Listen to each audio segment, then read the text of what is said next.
ఇక డీటెయిల్స్ చూస్తే AP speaker ముందు వైసీపీ రెబల్ ఎమ్మెల్యేలు హాజరయ్యారు. ఇప్పటికే ఉండవల్లి శ్రీదేవి, మేకపాటి అసెంబ్లీకి చేరుకున్నారు. కాసేపట్లో వారు స్పీకర్కు ఎమ్మెల్యేలు వివరణ ఇవ్వనున్నారు. తాను కోవిడ్తో బాధపడుతున్నానని ఉండవల్లి శ్రీదేవి చెప్తోంది. అయినా తనను హాజరు కావాలన్నారని, సమయం కావాలని స్పీకర్ను కోరనున్నట్లుగా తెలిపారు.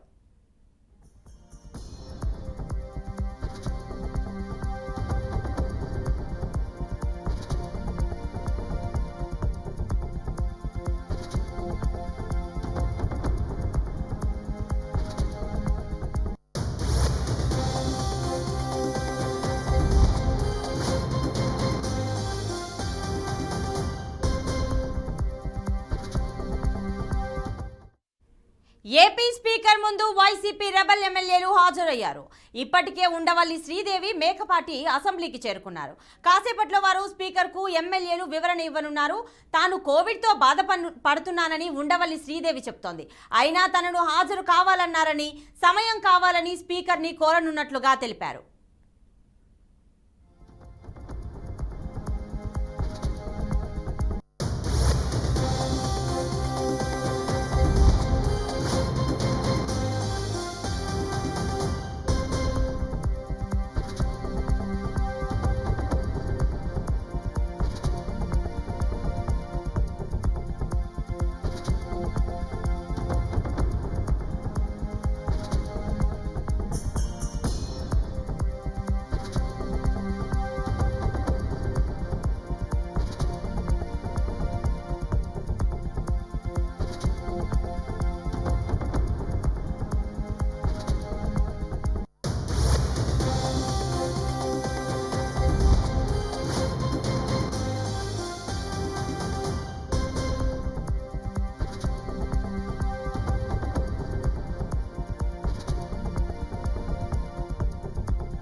ఏపీ స్పీకర్ ముందు వైసీపీ రెబల్ ఎమ్మెల్యేలు హాజరయ్యారు.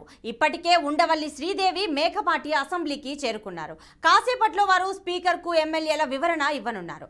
తాను కోవిడ్తో బాధపడుతున్నానని ఉండవల్లి శ్రీదేవి చెప్తోంది. అయినా తనను హాజరు కావాలన్నారని, సమయం కావాలని స్పీకర్ను కోరనున్నట్లుగా తెలిపారు.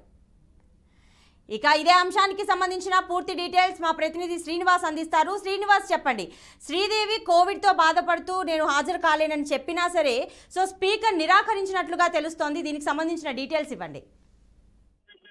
ఇప్పటికే అనారోగ్యంతో బాధపడుతున్నామని చెప్పని గతంలోనే ఏదైతే 29వ తారీఖు హాజరు కావాలని చెప్పని నోటీసులు ఇచ్చారో ఆ నేపథ్యంలోనే ఉండవల్లి శ్రీదేవి తన అభ్యర్థిని కూడా స్పీకర్ ముందు ఉంచడం జరిగింది. అయితే స్పీకర్ ముందు ఉంచినటువంటి నేపథ్యంలో ఇప్పటికీ సమయం లేదు, మీరు 29వ తారీఖున అటెండ్ కావాలని చెప్పని కూడా స్పీకర్ గవర్నమెంట్ నుంచి కూడా సమాచారం ఇవ్వడం జరిగింది. అయితే తను కోవిడ్ తో బాధపడుతున్నప్పుడు కూడా పూర్తి స్థాయిలో కోలుకున్నప్పటికీ కూడా ఈ రోజు చేరుకోవడం జరిగింది. స్పీకర్ ముందు హాజరు కావడం జరిగింది. స్పీకర్ ముందు హాజరు అయితే ఆ విధంగా చంద్రశేఖర్ కూడా స్పీకర్ ముందు హాజరైన నేపథ్యం కూడా కనిపిస్తుంది. అయితే వీళ్ళిద్దరూ హాజరైన నేపథ్యంలో మిగిలినటువంటి వాళ్ళు కూడా ఈ రోజు రావాల్సిందే తప్పని పరిస్థితి అని చెప్పిన ఆదేశాలు ఉన్నప్పుడు అందరూ లేదనే సందిగ్ధం కూడా కొంత ఏర్పడిన నేపథ్యం కనిపిస్తుంది. అయితే వీళ్ళందరూ కూడా వచ్చిన తర్వాత వాళ్ళని ఎవరైతే ఉన్నారో వాళ్ళు ఇంకొంత సమయం కావాలని చెప్పి అడిగిన నేపథ్యం కూడా కనిపిస్తుంది. అయితే దానిలో భాగంగానే ఉండవల్లి శ్రీదేవి మన కోవిడ్ తో బాధపడుతున్న నేపథ్యంలో మరికొంత సమయం కావాలని అడుగుతాను. అయితే అడిగేదాని విచారణ ఏదైతే ఉందో విచారణకి మరి అంటే ఇప్పుడు కలిసి తన అభ్యర్థన మాత్రమే చెప్తాను, విచారణకి కొంత గడువు కావాలని అడుగుతానని చెప్పని స్పీకర్ ని అడుగుతానని చెప్పిన పరిస్థితి అయితే స్పీకర్ దీని మీద ఎలా స్పందిస్తానని పరిస్థితి కూడా ఉంది. ప్రతిభ, మరి టీడీపీ నుంచి వైసీపీలోకి జాయిన్ అయిన ఎమ్మెల్యేలు కూడా ఇవాళ హాజరు అవ్వాలని అయితే తెలుస్తోంది. ఎంతమంది హాజరయ్యే అవకాశం ఉంది? అంటే ఇప్పటికే మద్దాలగిరి విదేశీ పర్యటనలో ఉండడంతో తాను కొంత తర్వాత హాజరవుతారని చెప్పిన పరిస్థితి అయితే ఉంది. అయితే దీనికి సంబంధించి కరణం బలరాం కావచ్చు, అదేవిధంగా వాసుపల్లి గణేష్ కావచ్చు, వల్లభనేని వంశీ కావచ్చు, వీళ్ళ ముగ్గురు మాత్రం కంపల్సరీ అటెండ్ కావాల్సిన నేపథ్యం అయితే కనిపిస్తుంది. అయితే వల్లభనేని వంశీ దీని మీద అంటే ఎలాంటి స్పందన లేదు. అదేవిధంగా కరణం బలరాం కూడా ఇప్పటి వరకు అటెండ్ అవుతుంది లేనిది ఇంతవరకు ఎలాంటి ప్రకటన లేదు. అదేవిధంగా వాసుపల్లి గణేష్ కూడా వస్తుంది రాంది అనే సమాచారం అయితే లేదు. అయితే వీళ్ళ ముగ్గురు వస్తారనే మాత్రం ఉంది. అయితే వాళ్ళు రావాల్సి వస్తే కనుక 12 గంటల లోపే స్పీకర్ వాళ్ళని అటెండ్ కావాలని చెప్పిన ఆదేశాలు జారీ చేసిన పరిస్థితి ఉంది. మరో పక్క నుంచి చంద్రబాబు నాయుడు గత కొంతకాలం కిందటే వీళ్ళకి నోటీసు ఇచ్చిన నేపథ్యంలోనే టీడీపీ నుంచి పార్టీ మారినటువంటి వైసీపీ ఎమ్మెల్యేలకు ఎవరైతే నోటీసులు సర్వీ చేశారో అదేవిధంగా టీడీపీలో ఉన్నటువంటి రెబల్ ఎమ్మెల్యేలకు కూడా నోటీసులు సర్వీ చేయని చెప్పని గతంలోనే చంద్రబాబు నాయక్ రాశారు. అయితే వాళ్ళని అటెండ్ అయిన నేపథ్యంలోనే వీళ్ళు కూడా తప్పనిసరి అటెండ్ అవ్వాలని చెప్పంటూ కూడా లేఖలో ప్రస్తావించారని తెలుస్తుంది. కనిపిస్తుంది. అయితే ఈ మద్దాల గిరి మినహాయిస్తే ఈ ముగ్గురు అటెండ్ అవుతారా లేదా అనేది కూడా వేచి చూడాల్సిన పరిస్థితి అయితే ఉంది. వాళ్ళ ముగ్గురు కూడా కంపల్సరీ రావాల్సిందనే స్పీకర్ నుంచి ఆదేశాలు అన్నట్టు కూడా తెలుస్తోంది. శ్రీనివాస్, మరి టీడీపీ వైసీపీలో జాయిన్ అయిన టీడీపీ ఎమ్మెల్యేలు ఈ వివరణ ఇవ్వడానికి కొంత సమయం కావాలి అని హైకోర్టులో పిటిషన్ వేసినట్టుగా తెలుస్తోంది. మరి దాని గురించి ఏమైనా డీటెయిల్స్ ఉన్నాయా? గతంలోనే అంటే సస్పెండ్ అయినటువంటి నేపథ్యం కూడా కనిపిస్తుంది. నాగతోటి చంద్రశేఖర్ రెడ్డి కావచ్చు, అదేవిధంగా ఆన రామనారాయణ రెడ్డి కావచ్చు, కోటరెడ్డి శ్రీధర్ రెడ్డి కావచ్చు, ఉండవల్లి శ్రీదేవి కావచ్చు, ఎప్పుడైతే క్రాస్ ఓటింగ్ కి పాల్పడ్డారని తెలిసిందో అప్పుడే వాళ్ళ మీద పార్టీ పరమైనటువంటి చర్యలు ఏవైతుంటే ఆ చర్యలు తీసుకున్నారు.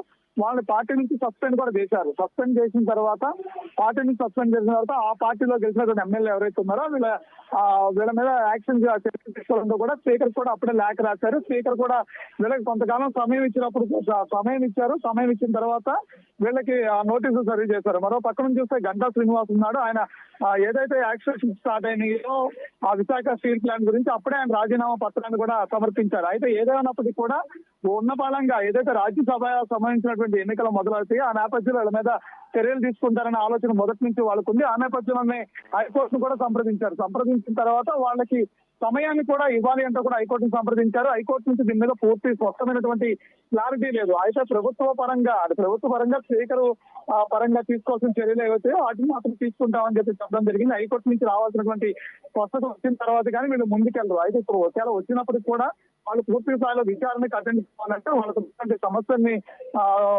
స్పీకర్ ముందు ఉంచేటువంటి పరిస్థితి మాత్రమే కనిపిస్తుంది. ప్రతిభ శ్రీనివాస్, మరి ఇప్పటికీ కూడా టీడీపీ నేతలంతా కూడా స్పీకర్ వైసీపీ అధిష్టానం ఏది చెప్తే అదే చేస్తారు అనే వాదనలు కూడా వినిపిస్తూ ఉన్నాయి.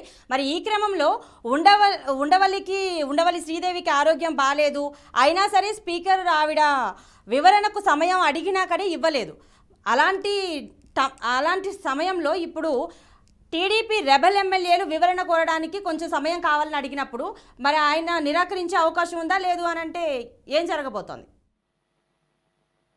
అంటే నిరాకరిస్తారు అనేది అయితే మనం స్పష్టంగా చెప్పలేని పరిస్థితి కనిపిస్తుంది. ప్రతిభ అయితే గంటా శ్రీనివాసరావు రాజీనామా ఏదైతే ఉందో రాజీనామా యాక్సెప్ట్ చేసిన విధానంలోనే స్పీకర్ వైసీపీకి అనుకూలంగా వెళ్తున్నారు అనేది మాత్రం స్పష్టం అవుతుంది. ఎందుకంటే మొదటి నుంచి కూడా ఆరోపణలు అసలు స్పీకర్ గత ఎప్పుడో 3 సంవత్సరాల కిందట ఆయన రాజీనామా సమర్పిస్తే ఉన్న పరంగా ఇప్పుడు ఎలాగా ఆ రాజీనామాని యాక్సెప్ట్ చేశారు అనేదే ప్రధాన అంశంగా వైసీపీ టీడీపీ నేతలు చూపిస్తున్నారు. దాని మీదే చంద్రబాబు నాయుడు గారు లేఖ కూడా రాశారు. అయితే టీడీపీ రెబల్ ఎమ్మెల్యేలు ఎవరైతే ఉన్నారో వాళ్ళకి కొంతవరకు ఉపశమనాన్ని కూడా కల్పిస్తున్నారు. ఎందుకంటే ఇప్పటి వరకు అటెండ్ కానటువంటి మద్దాలగిరి విదేశీ పర్యటనలో ఉన్నామంటే ఆయనకు ఒత్తిడి వెళ్ళినటువంటి పరిస్థితి ఏం కనిపించప్పుడు అదేవిధంగా ఇప్పటి వరకు మాట్లాడినటువంటి నేతలు ఎవరైతే ఉన్నారో టీడీపీ రెబల్ ఎమ్మెల్యేలు ఎవరైతే ఉన్నారో వాత్సల్ గణేష్ కావచ్చు, కరణం బలరాం కావచ్చు, వల్లమేని వంశీ కావచ్చు, వీళ్ళంత వరకు వెళుతున్నాము లేదనేది స్పష్టత కూడా ఇవ్వలేదు. అయితే ఇప్పటి వరకు కూడా స్పీకర్ ముందు హాజరు కూడా కాలేదు. కానీ వాళ్ళకి ఒత్తిడి మాత్రం ఉండవల్లి శ్రీదేవికి ఉన్నది ఒత్తిడి, కోటరెడ్డి శ్రీధర్ రెడ్డికి ఉన్నది, ఆనో రామనారాయణ రెడ్డికి, నాయకుడు చంద్రశేఖర్ రెడ్డికి ఉన్నటువంటి